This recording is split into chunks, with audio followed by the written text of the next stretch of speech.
In a world filled with turmoil, an unexpected announcement ripples through a nation on edge. Zelenskyy, the enigmatic leader, declared a new agreement, but this time, it's not just an ordinary pact.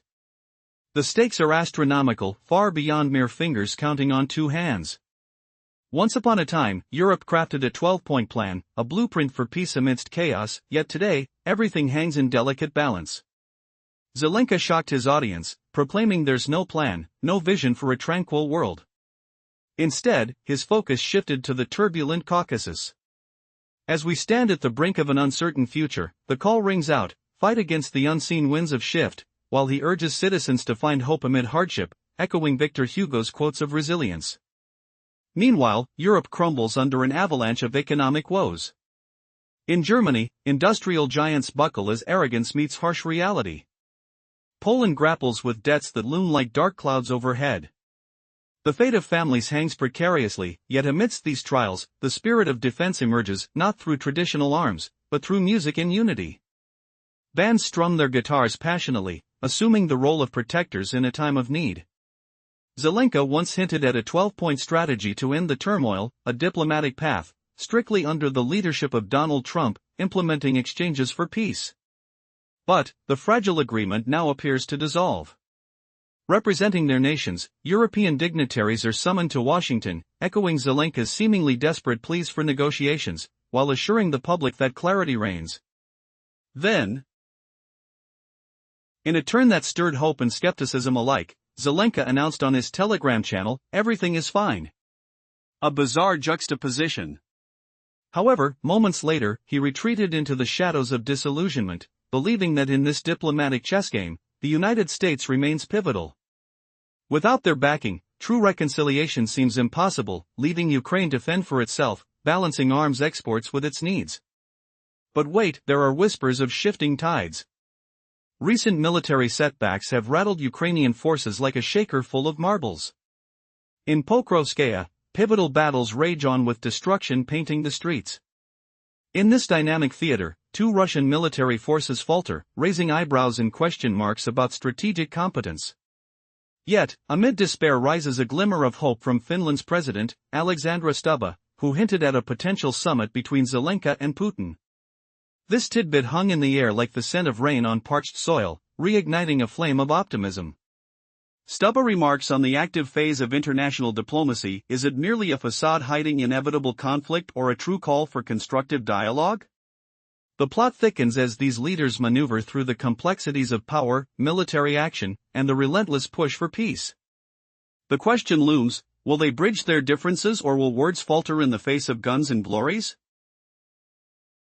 In the recent past, discussions were scheduled in Washington as European leaders aimed to engage with the American administration. Ukraine's leader, Zelenskyy, appeared confident on social media, indicating a dialogue with Trump. Hidden beneath the seemingly optimistic facade lay an unsettling reality: the very essence of peace was slipping away. Suddenly, Zelenskyy slammed the brakes on hope. No peace, he declared forcefully. The famed 12-point plan, once viewed as a beacon of potential resolution, was deemed irrelevant. There is no agreement, he asserted, stressing the critical role the United States played in any future negotiations. Without their political and military backing, he insisted it was impossible for Ukraine to transition into any form of diplomatic phase. The message was clear: Ukraine would have to carve an independent path toward peace, relying on its own capacity to export weapons and drones while reserving some for domestic use. But whispers of uncertainty surrounded this newfound autonomy. Questions arose about the reliability of Ukraine's military infrastructure, feeding doubts about the reality of those weapons and drones. With a slight twist in focus, it was revealed that the situation on the battlefield had changed dramatically. The Ukrainian armed forces appeared to be struggling, especially following recent events in Pokrovskaya. Reports emerged indicating fierce clashes, as Russian troops sought to overrun a city crucial to Ukraine's defenses. Amidst this turmoil, international diplomacy remained tenuous but alive. Hope flickered as Finnish President Alexander Stubb announced the potential for a significant meeting at the end of November, where Zelenskyy and Russian President Putin might confront their differences. Stubb remarked that diplomacy was in an active phase, sparking cautious optimism. Could this be a turning point? Would this silent exchange in South Africa lead to a thaw in the ice-encrusted relations? Only time would reveal what truly lay ahead, as uncertainty loomed heavily over the potential outcomes. In a precarious twist of geopolitical fate, there is a potential meeting between the Ukrainian leader Zelenskyy and Russian President Putin, hinted at by Finnish President Alexander Stubb. He claims international diplomacy is in full swing, but why does it feel like a dance on thin ice? Amidst soaring prices and economic instability, America thrives, selling its energy to Europe, while Germany grapples with its vanishing industrial base. Can diplomacy truly flourish under these dire circumstances? As discussions unfurl, Stubb expresses cautious optimism about a meeting that could reshape the future. Yet, can mere conversations quell the storm brewing on the front lines?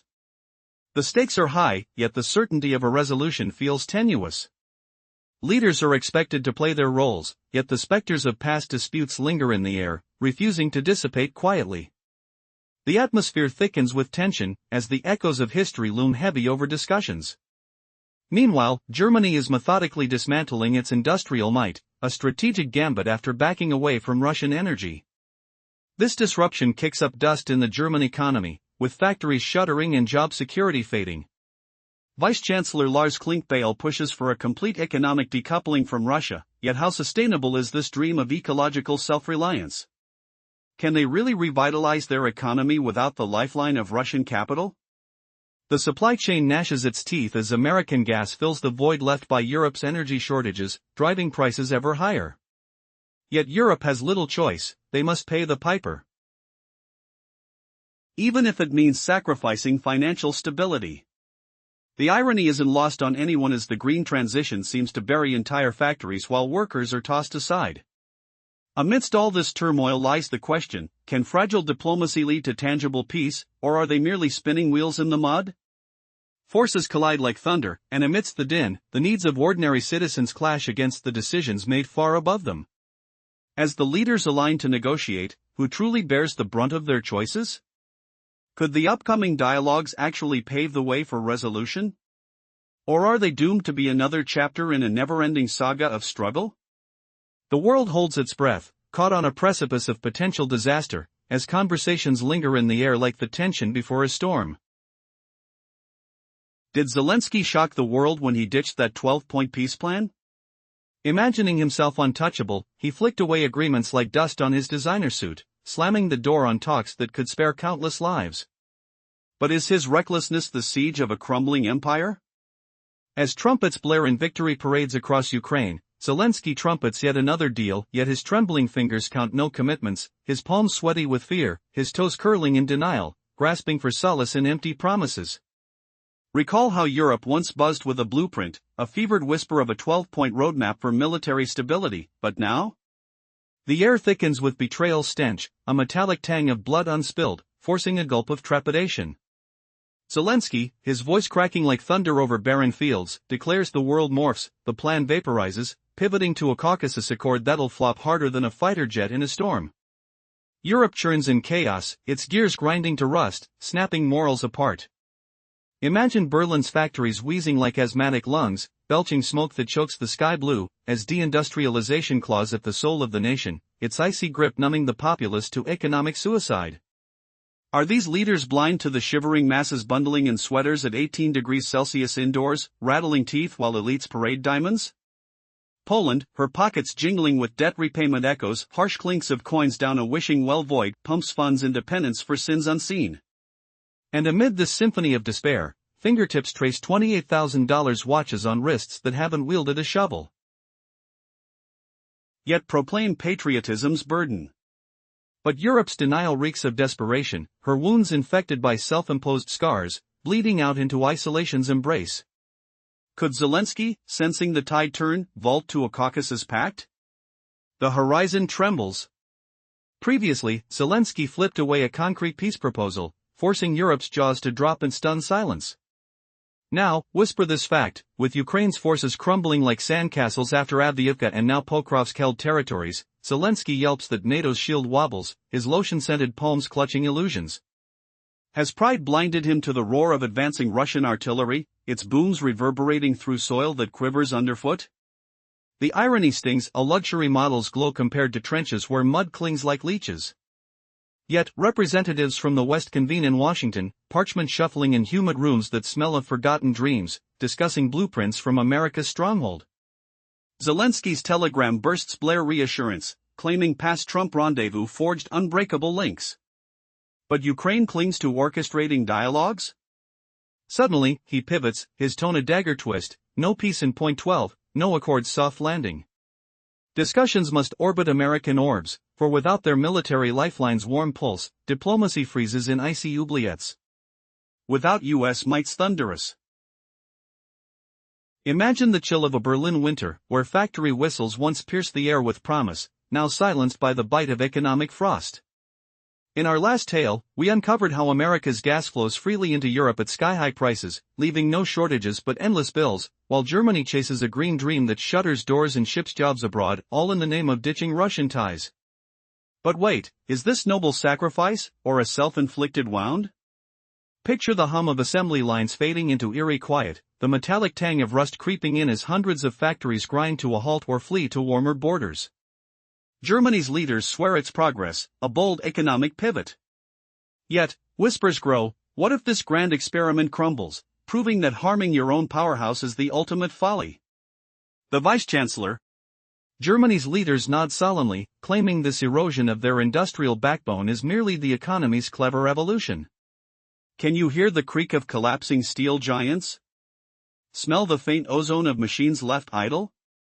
Yet, as Berlin experiments with self-inflicted wounds, proving they can harm themselves just to spite the odds, what catastrophe awaits at the end of this twisted path? Suddenly, the spotlight swings to fresh headlines that hit like thunderclaps. Imagine a voice rising, smooth and commanding, no trace of jest in its timbre. This figure commands the stage like a seasoned storyteller, his words weaving tales with the depth of ancient epics. With a face etched in solemn tragedy, pauses heavy as storm clouds. The so-called geniuses in Berlin experiment boldly, but at what cost to their industrial heart? Endless sacrifices, watches ticking like mocking heartbeats. Then, enter his close ally, Nassim Naim, the kin of that very Nassim forged in the fires of 2014. Now, this man unveils a Mercedes gleaming at $170,000, not 70, not 17, but a full 170. A champion of unity and resolve, opting for wheels. Could their polished tales truly bridge the divide, or shatter illusions with a hidden crack? Imagine the chill of a Berlin winter, where factory whistles once pierced the air with promise, now silenced by the bite of economic frost. In our last tale, we uncovered how America's gas flows freely into Europe at sky-high prices, leaving no shortages but endless bills, while Germany chases a green dream that shutters doors and ships jobs abroad, all in the name of ditching Russian ties. But wait, is this noble sacrifice, or a self-inflicted wound? Picture the hum of assembly lines fading into eerie quiet, the metallic tang of rust creeping in as hundreds of factories grind to a halt or flee to warmer borders. Germany's leaders swear its progress, a bold economic pivot. Yet, whispers grow, what if this grand experiment crumbles, proving that harming your own powerhouse is the ultimate folly? The Vice-Chancellor. Germany's leaders nod solemnly, claiming this erosion of their industrial backbone is merely the economy's clever evolution. Can you hear the creak of collapsing steel giant? Sounds perfect, right? But for the economy? It's a nightmare in disguise. Across the ocean, America's grinning ear to ear. Their energy bounty now sustains a desperate Europe, and Germany's footing the bill for its fierce political stance. No more cheap Russian fuel, the green transition banner waves high, masking the pain. Feel the weight of those closing gates, the layoffs echoing like thunder? Enterprises scatter, production plummets, inflation swells like a storm cloud. Why chase this path when it leads to ruin? The so-called geniuses in Berlin experiment boldly, but at what cost to their industrial heart? And here's the twist that stings, while factories gasp their last, the elite play on. Enter the spotlight, a voice of intellect, no mere jester, but a master storyteller weaving tales with tragic flair. His face, etched in sorrow, pauses heavy with feigned grief for the suffering masses. Words tumble out, painting vivid anguish, yet glance at his wrist. A timepiece gleaming at $28,000. A trifle, he implies, for one bearing the offshore shield's burdens. How can a war's toll allow such extravagance? It's absurd ideal luxuries amid national games of pretend heroism.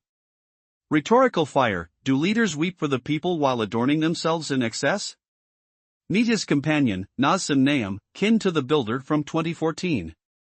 Fresh off the lot, a Mercedes, not $70,000, not 17, but $170,000 strong. This patriot, preaching safety and pride, opts for pinnacle opulence. In wartime elite circles, why not?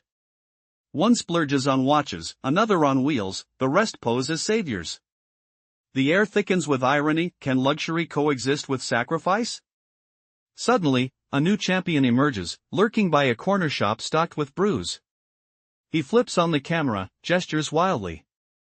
What say you of the strife? Explosions boom in his tales, his expression straight from 90s drama, raw, explosive. Yet, he's no frontline phantom, he's the scent of staged valor. Ukrainian screens overflow with his ilk untouched by battle's grit, dictating fates from plush seats. Clean-shaven post-grooming, fresh from feasts, they advise with polished ease. Front lines? They skip it. Serving from studios instead. But what happens when the real storm hits their scripted world? In a world where war looms large over everyday life, a figure steps into the spotlight. With camera rolling, he boldly gestures, asking the audience to ponder, what do you think about the war? The chaos of explosions echo in his words, a recall of the 90s, yet his confident facade seems like a poorly crafted mask. This man, polished and refined, represents those who have never seen the front lines but deftly offer opinions on what should be done. In this new landscape, the voices are sanitized, emerging from barbershops and restaurants, never from the front lines. They serve not on the battlefield but behind screens, sipping coffee while discussing strategies for a conflict they've never truly faced. Among these voices is a former soldier turned musician, who once sang light-hearted tunes but now strums a guitar to rally the spirit of his people.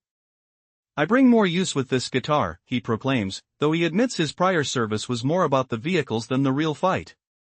Ironically, he puffs with pride about his contributions, even as his words suggest an uncomfortable truth. Meaning takes on different shapes in a war-torn culture. As he crafts songs that pull at the heartstrings, one rising fame is the single Bodum Dude, inspired by a soldier who enlisted just to feature in its music video. A little thing becomes a big deal, he suggests. No longer is the battlefield solely affected by guns but also by melodies. This reflects a curious dichotomy, artists defending their country through song while common folks march to the front lines, fueled by their music.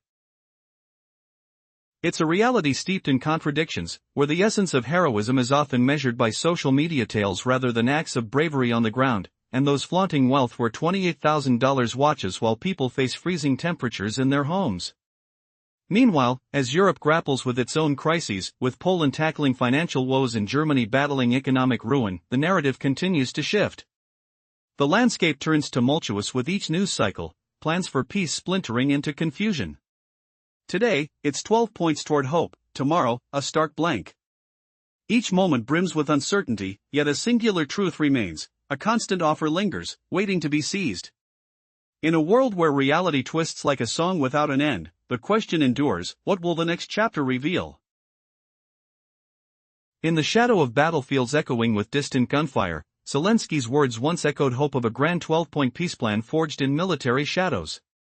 Now, that beacon dims, leaving Ukraine to forge its own path amid Europe's crumbling strength and Russia's relentless advance. What if betrayal from allies forces Zelenskyy into a corner, forced to abandon dreams of global accord? Picture the sharp sting of betrayal's blade twisting in the gut, slick with the sweat of desperate negotiations. Joy's intentions rippled across the nation as Zelenskyy heralded a new accord from his modest home. Yet this pact stretched beyond fingers on hands or legs, vast and uncertain, reverberating like thunder over the horizon. Europe, once scheming a worldwide blueprint through 12 military facets, now shudders its ambitions. Zelenskyy declared no grand plan endures, no worldwide truce, only a Caucasus-shaped agreement lingering at time's brink. Victory had been envisioned against reason, but now policy shifts, not battling winds carelessly, but harnessing them to dwell in advantages, return to roots in Kurdistani warmth. Meanwhile, Europe dismantles industrial foundations, Germany locks horns with high energy costs, Poland settles debts echoing in empty vaults. And amidst it all, Zelensky's clique navigates suffering draped in $28,000 timepieces glimmering under dim lights. The juntas now safeguard kin with instruments strumming resistance as folklores say, will charge ahead. Europe and Ukraine had trumpeted that 12-point military blueprint, laden with accord under Trump's stewardship. Protection of Russian operations at current fronts, prisoner exchanges rasping with human desperation, release of deportations, young captives wailing in unseen cages, disarming militias through credit sanctions, all threads in this tangled fabric. Soon, European envoys journey to Washington, poring over American edicts.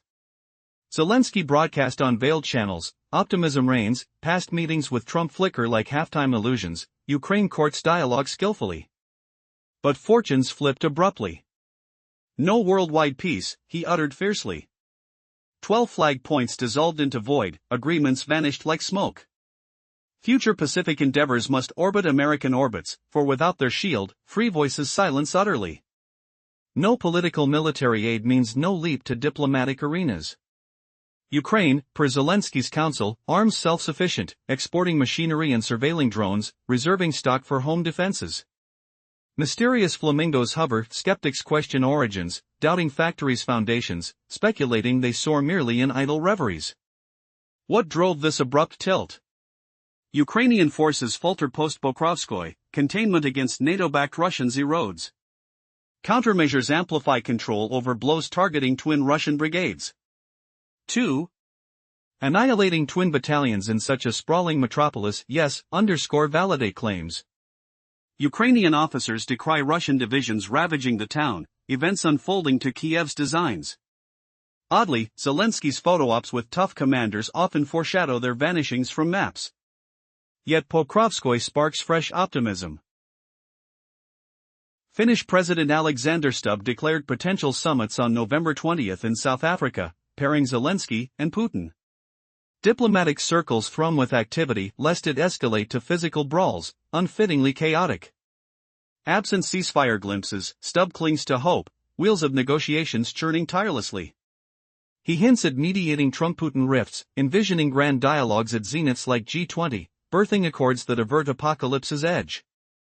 Who dares ponder, if whispered threats turn real, could this spark global inferno? Flashes of memory surge, unbidden, the acrid stench of gunpowder clinging to skin like damp clay, distant booms rattling ribcages, cold iron of rifles searing palms in frantic grips. Back then, Stubb's words rang hollow against such terror, yet now diplomacy grooves anew. Germany methodically raises industrial remnants, Sarah and Garelhill peaks witnessing economic folly. Rejecting Arctic energy's flow, Berlin plunges deeper, erecting barriers against Russian commodities. Factories shutter silently, output plummets, poverty swells. Corporate titans clash with fiscal fates, yet governance persists undeterred. Vice-Chancellor Lars Klingbeil urges swift, total severance from Russian inflows. Manufacturers scramble, pledging eco-machines from new sources, shunning old dependencies. A utopian blueprint? Reality bites back, cheap energies rerouted, enterprises migrate or crumble under green shift skies. Germany's industrial exodus under economic resilience begs scrutiny. Will this experiment culminate in triumph or ruin? America thrives, hawking gas. Europe wards at inflated rates. Buyers trapped by necessity. No shortages plague supply, yet coffers bleed heavily. American reserves sate continental thirst, with Germany footing bills for ideological whims. Shocking twist, Ukraine's protectors revel in luxury. Zelenskyy flaunts $28,000 wristwear like a mockery, while citizens shiver at 18 degrees Celsius in fleeced garments, rationing warmth. His associate, Nassim Nema, kin to the 2014 architect, flaunts a $170,000 Mercedes, atypically excessive for a patriotic figure urging discipline. How perverse, elites indulge in excesses mid-conflict, as others endure. Flashback intervenes again, the metallic tang of chrome and leather invading nostrils, engine roars vibrating through soles, the smooth glide of handles betraying a facade of valor. In that perilous time, such indulgences felt like distant myths, now unveiled as stark realities. Ukrainian media floods with untried voices, pontificating from cushioned perches. Groomed and sated post-repos, they dispense advice far from trenches muck. What if these armchair strategists faced the abyss, their polished scripts unraveling? Fronts elude them, studios yield ventures casual as coffee breaks. One, a former vocalist turned guitarist, evolves into a bard rallying via strings. This instrument aids more, he boasts, earlier tenures near vehicular duties, battles evaded. Pride swells in compositions like Bodum Dude, enlisting men for video shoots, dubbing enlistments, minor turns momentous. Bizarre osmosis, artists defend through harmonies, the humble charge with verses fueling courage. In this warped realm, valor quantifies in Instagram posts rather than frontline deeds, wealth symbolized by gilt timepieces amid perpetual 18-degree droughts. Rhetorical ponderings linger. Does true courage reside in melodious refrains or mud-caked resolve? The sensory onslaught persists, the faint hum of strings resonating like war's sotto voce, the chill of makeshift shelters prickling bare arms, odors of stale rations mingling with hope's faint perfume. Yet shifts abound, peace plans morph daily, from 12s to voids, Trump-mediated paths to unending strife. Constant amid chaos? The persistent invitation, bidding cling to certainties. Will Zelensky's gambit shatter illusions, exposing gilded dreams? Cliffhanger coils, as alliances fracture, who emerges unscathed in this whirlwind gamble?